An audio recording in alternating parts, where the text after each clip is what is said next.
twongeye turatomboye bana b'Imana kuba duhamagana Nyagasani ku neza ye, ku izina ry'Imana Data na Mwana na Roho Mutagatifu, amen. Amahoro bana b'Imana, nimuhumure, Imana iradukunda, ije kutugira neza kuri wa gatanu w'icyumweru cya 11 mu byumweru bisanzwe, tariki 19 Kamena 2026. Dore amasomo ajye kuduhuza n'ab'ijuru. Isomo rya mbere ni ryo mu gitabo cya kabiri cy'Abami, umutwe wa 11 umurongo wa 1 kugeza kwa 4, umurongo wa 9 no 18 kugeza kwa 20.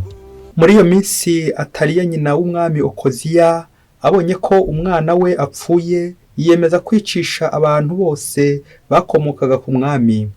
Yehosheba umukobwa w'umwami Yoramu akaba na mushiki wa Okoziya, afata Yowasi mwene Okoziya amuvana mu bana b'umwami bagombaga kwicwa, nuko amujyana n'umurezi we abahisha mu cyumba cy'ingoro bararagamo. Ataliya ntiyabakimwishe. Yowasi abana n'uwo murezi imyaka 6 mu ngoro y'Uhoraho ubwo Ataliya yategekaga igihugu. Mu mwaka wa 7 Yehoyada atumiza abategetsi bakuru b'ingabo z'Abakari n'ingabo zarindaga ibwami, bamusanga mu ngoro y'Uhoraho. Asezerana nabo kandi abarahiriza mu ngoro y'Uhoraho, hanyuma bereka umwana w'umwami.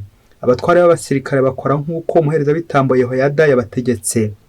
Buri wese afata abantu be, ari abajyaga mu mirimo yo ku isabato, ari n'abayirangije, bose baragenda basanga umuherezabitambo Yehoyada.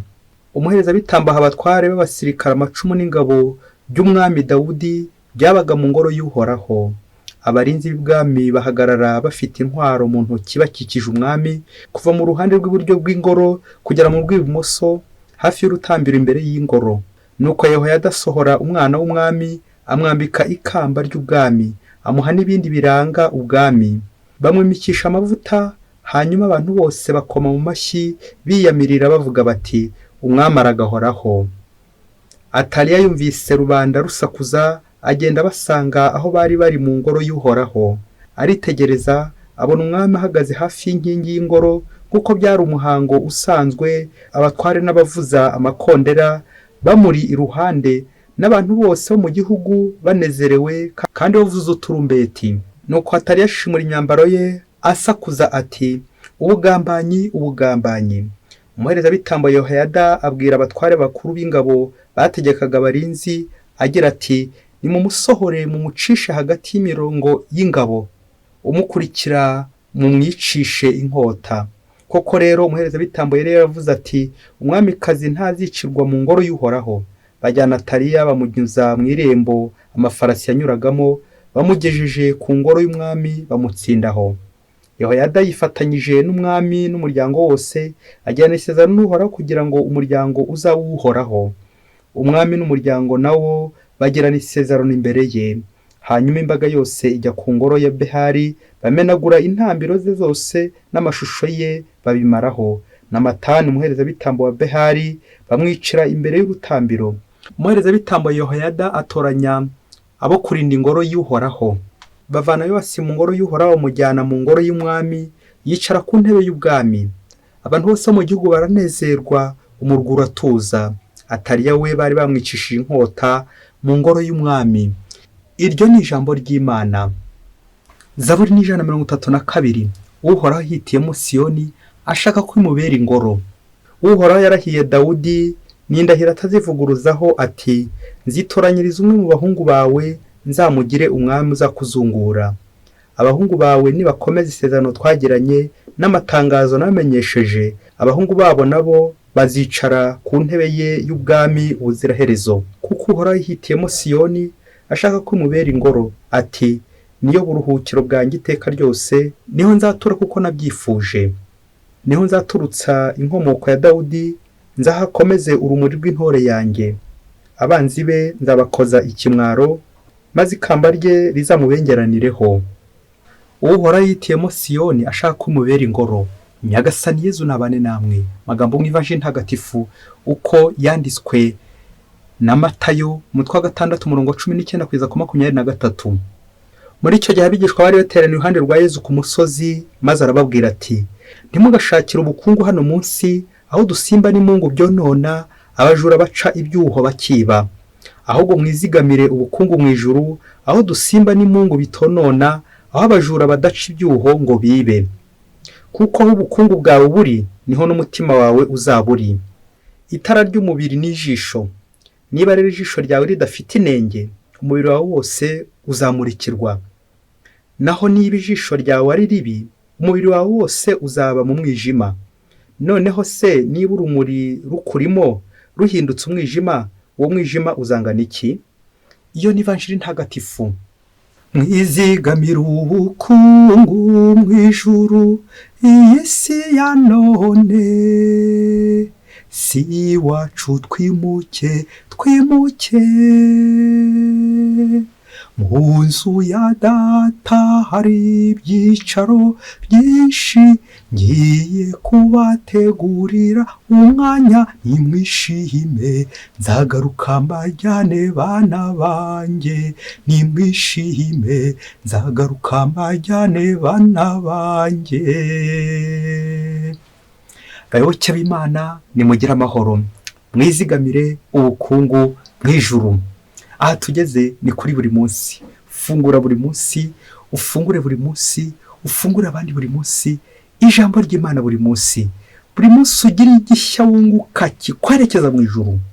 Buri munsi ugire ikindi kibi wujugunya mu buzima bwawe, cya kindi cyaza kujyana mu muriro w'iteka, maze urangamira Imana buri munsi. Mbere yo kuvuga intego remezo iza guturanga muri amasomo y'uyu munsi, ndetse no komeza kuyazirikanaho, banzirikane iyi nzira tujye gukubwira.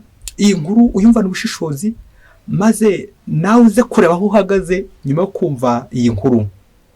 Umunsi umwe kure cyane mu gihugu cya kure, Trelwe, ngo abasore babiri ngo barabahaga mu ishuri, abahanga bakomeye cyane, barize biga kaminuza baraminuza. Baje kugera igihe barangiza kwiga, bamara igihe kirekire ari abashomeri, barabuze akazi. Bagahora buri gihe bavuga bati koko akazi tuzagakurahe. Igihe kiza kugera, baza kubarangira akazi mu kindi gihugu cya kure, bafatanya inzira bajyayo. Baragenda koko barakabahereza, nuko mu kujya kubahemba bakayoresha igitiyo, bishatse kuba amafaranga menshi, yewe n'ipusi itasimbuka, bakaba ifaranga byinshi cyane muri icyo gihugu nyine bari barimo cya kure. Ngo abasore babiri bitwaga amazina, ngo umwe yitwaga Gasarubwibwi, undi akitwa Kimanuka. Nyuma yuko bari kubahembesha igitiyo, Gasarubwibwi aza kugira n'amahirwe, nanjye kuvuga amahirwe, we amafaranga ye yose yabonaga akaguramo ibibanza, akayaguramo imirima, akaguramo imodoka, akaguramo ibintu byinshi cyane aho ngaho nyine nk'umwene gihugu, nk'umuntu umaze gutura. Ubwo abakobwa muri icyo gihugu babona uburyo akize, babona uburyo koko amaze kugwiza ibintu byinshi cyane, amafaranga menshi ndetse n'ibikorwa byinshi, ibikorwa bikomeye cyane. Bamwe bati reka dushakane nawe, cyaduha Imana tugashakana. Nuko aza gushakana n'umukobwa muri icyo gihugu, ndetse kwa sebukwe koko baramugabira bikomeye cyane, abo mwene gihugu bigenda neza, nuko atura aho ngaho. Naho Kimanuka we ngo urufaranga rwose yabonaga yahitaga rucyura iwabo, akarwohereza iwabo. Rimwe na rimwe abandi bakamuvugiraho bati koko uri uwa nyoko, uzi ko umwana wese wohereza amafaranga iwabo akenshi igihe kigera ntabe yongeye kuyabonaho. Nuko bakomeza bamuvugiraho uburyo bwose atazongera kugira urufaranga abona, atazongera gukira. Kubera iki? Yagiye ajyana iwabo yose, iwabo niwe afite umutungo, we nta mutungo afite. Urufaranga rwose abonye arujyana iwabo. Gasarubwibwi amafaranga ye kuko ayaguramo ibibanza, amererwa neza muri cya gihugu. Igihe cyaje kugera, abasore bakomeza ku kazi kabo, umwe yarubatse, undi aracyari ingaragu, ari we Kimanuka. Igihe cyaje kugera ngo irivuza umwami rirataha, ngo umukuru wa cya gihugu aza guca itegeko ryitwa akani iwabo, kumwimukira wese agomba kugira gute, gutambika ibirenge ubundi akagira gute, agasubira iwabo, hagasigara muri icyo gihugu gusa bene gihugu. Kandi ngo nta n'umuzagira icyo yimukana, kuko ntacyo wazanye aho ngaho nyine, nta n'ikimwe uzimukana, byose uzabisiga muri icyo gihugu, ubundi utahe maramasa nta na kimwe ucyuye. Aha ngurura ifoto y'iri teka ry'umwami, uburyo Gasarubwibwi agiye gutaha. Byaje kurangira nyine Gasarubwibwi atahanye ikimwaro, ataha yikoreye amaboko, nta kintu acyuye umwuka, nanjye kuvuga urusenda, ibintu bye nyine yabise muri cya gihugu, ububiko bwari muri cya gihugu, naho ureka undi Kimanuka we yari yamenye ubwenge kare, yizigamira iwabo, icyo abonye cyose azishyira iwabo, icyo abonye cyose yohereza iwabo, icyo abonye cyose yohereza iwabo, icyo abonye cyose agira gute yohereza iwabo, nuko ataha yishimye. naho ureka undi Gasarubwibwi, Gasarubwibwi, mbega wowe nguko natwe Nyagasani aba ari kugenda turembuza, igihe abonye turi kwibanda ku by'inosi gusa, iby'ijuru twarabiteye umugongo, ati nawe uzahinduka Gasarubwibwi, igihe cyose widamariye hano ku isi, warashyitse urashyikira, wibagirwa ijuru. Tujye gusoreza ku masomo 3 adufasha kwizigamira ubukungu mu ijuru, nayo ntego remezo nyine turimo tuzirikanaho, kwizigamira ubukungu mu ijuru.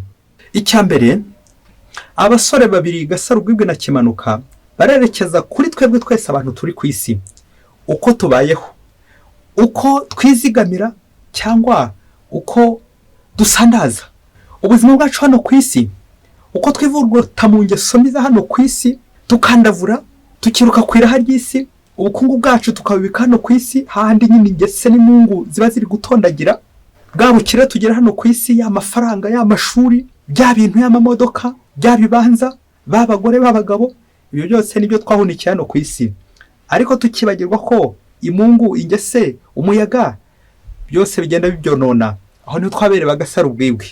Nawe nusanga uri mu bantu bahunitse hano ku isi gusa, ufite business zishyushye, ufite amafaranga za konti zipfiningiye, ariko kubaka kizayo kabyaranakunaniye, cyangwa gukora ibikorwa by'urukundo byarakunaniye, nawe uze kwiyambaza Gasarubwibwi umubwira uti koko nanjye nejo bundi nanjye bashaka kumbwira bati dutahe, nyiramakangaza nko mutahe, bati mbeho ku rugi nyine iraje, nuko amaso Gasarubwibwi, mbega wowe. Icya kabiri, ni ingero z'abantu twazirikanye mu masomo, bamwe bizigamiye hano ku isi, abandi bizigamira ijuru. Twumvise mu isomo rya mbere umwamikazi Ataliya agirira ishyari umwana w'umwami Oziyasi, agashakisha uburyo bwose yamwicisha. Uko no kwizigamira hano ku isi, ukumva ko nta wundi wagutwara ubwami, ukumva ko nuwashaka kugira icyo kuvugaho mu gihe uri ku bwami, uri ku ngoma, uhita umuhitiza ikuzimu, ukamushobora ikuzimu, ukamwirukana ku isi. Bya bindi by'uko nyine urucira mu kasoro ugatwara nyoko, niyo byabaye kuri Ataliya. Uko niko natwe kenshi twizigamira hano ku isi, tukibagirwa ijuru. Ijuru ni ukugera neza, kwifuriza abandi neza, kwirinda ishyari, bityo tukarangwa n'urukundo rwa kivandimwe no kubana neza n'abandi. Igihe cyose nakunze ubwami, mba ndi kwizigamira inosi. Igihe cyose nakunze ibyubahiro, ingoma n'ibindi byose bijyana nabyo, inda nini kantanga imbere, ibi byose byerekeza ku kwizigamira. Ataliya nawe agufashe kongera kureba harya ibyo nizigamiye, ubwami, amafaranga n'ibindi byinshi cyane, bikaza kurangira ndi kuyobora nkanaye ku mirambo yabo nshinzwe. Aho ngaho nanjye se wagize ngo siko bizangendekera? Icyo cisha abandi nawe kizakwisha, niba ugamba nawe niko bizagenda. Ibyo twizigamiye nibyo nyine tuzasarura. Umuntu asarura ibyo yebye. Urugero none rw'ivanjiri no munsi ni inyigisho Yezu ari kuduhera ku musozi, agira ngo twibande ku by'ijuru. Kuko cyane no munsi dukunze kubangukirwa no gukorera isi, no gukorera bisi, gukorera abami bisi, tukaza kwibagirwa icy'ingenzi mu bindi byose, ko ari ijuru, ubukungu mu ijuru, aho tugomba kwizigama byinshi, aho ingese, aho imungu zitagera, maze ubukungu bwacu tukabujyanayo. Ubukungu bwacu rero nta kindi, ni umutima wacu tugomba kuzirika ku Mana, tukegera Imana twese, ubuzima bwacu bwose tukabwegurira Imana, tukiha Imana twese, roho n'umubiri byose tukabyegurira Imana. Turaza kuzirikana kuri inyigisho ya Yezu, umwanya duhereza Imana, umwanya twitura Imana, umwanya dusenga. Tuza gukora imyitozo, turebe aho ubukungu bwacu buri, aho umutima wacu werekeye. Ese mu isaha imwe uhamwe Imana iminota ingahe? Ese ku munsi uhamwe Imana amasaha angahe? Ese mu cyumweru uhamwe Imana amasaha angahe? Mu kwezi uha Imana amasaha angahe? Ndi kwinda kuvuga iminota kuko asanga twe benshi ariho duherereye, ndetse n'iminota ntibe bishoboka. Mu kwezi, mu mezi 5, mu mwaka wose, ni uwuhe mwanya uhereza mu Imana? Cyagihe usenga, cyagihe ujya mu mwiherero, cyagihe wizirikanaho ukitekerezaho, cyagihe ukora ka meditation, cyagihe ujya mu misa, cyagihe ujya mu itoraniro ryo gusenga, cyagihe rwose ugumana n'Imana. icyo nicyo gihe nyirizina uri kwizigamira iki ubukungu mu ijuru. nawe ibindi byose uhera mu gitondo wiruka kuri by'iyi si, wiruka kuri bizinesi zawe, wiruka mu byo ufite, ukiruka mu bagore, ukiruka mu bagabo, ukiruka mu bitaramo n'ibindi byinshi cyane bigutwara uruhu n'uruhande, ukaza kwibagirwa umwanya w'Imana. umenye ko nawe ejo bundi uzamera nk'agasaro bwibwi utaha amara amasaga atayikoreye amaboko akabura epfo na ruguru. kubera iki? yizigamiye mu gihugu cy'abandi aho kwizigamira mu y'isezerano. Tongere twibutse ko natwe iwacu atari munsi hano, iwacu ni mu ijuru. rero ibyo dukora byose yabyerekezaga ijuru, yaba twafataga ibyo dufite tukagenda twohereza iwacu, ukohereza agasengesho iwanyu, ukohereza igikorwa cy'urukundo iwanyu, ukohereza n'ibindi byinshi cyane byiza iwanyu. naho ureko undi wigumira mu gihugu cy'abandi, kandi byaba ukihenura ku bene gihugu banyu, ukihenura kuri bene wanyu n'abandi benshi cyane, ngo warakize waraminuje. igihe n'iki yabaza kugira ati taha, kandi ntacyo uzatahana. ngo kuko natwe urupfu rudutegeka, kuko ntacyo dutahana. hari cyose twazanye hano ku isi, ngo kuko natwe tuzataha nk'abagasaro bwibwi, abandi bagatanga bakimanuka. uhitemo nawe uzataha nkawe. Yesu ati mwizigamire ubukungu mu ijuru. icya gatatu, turazirikana ku kwizirika ku Mana, isengesho. usenga ryari? ubuzima bwa roho. bityo twongere turebe ibintu byose bigenda bizimiza ubuzima bwa roho, bidukuramo ubuzima. ingeso mbi, irari, iraha, kwiruka ku bukungu bw'isi, kuburira Imana umwanya w'isengesho ni uwuhe? isengesho uriha mwanya wuhe? usenga ryari? aho rero iwacu ni ku Mana. umwanya mara ngubanye n'Imana, umwanya mara ndi kumwe n'Imana. Mutagatifu Tereza wa Calcutta niwe wavugaga ati umwanya wamara ushengerera, igihe wamara uri gushengera Yezu mu Karistiya, niyo mwanya uruta indi myanya yose, uruta ibindi bihe byose wazamara ku isi.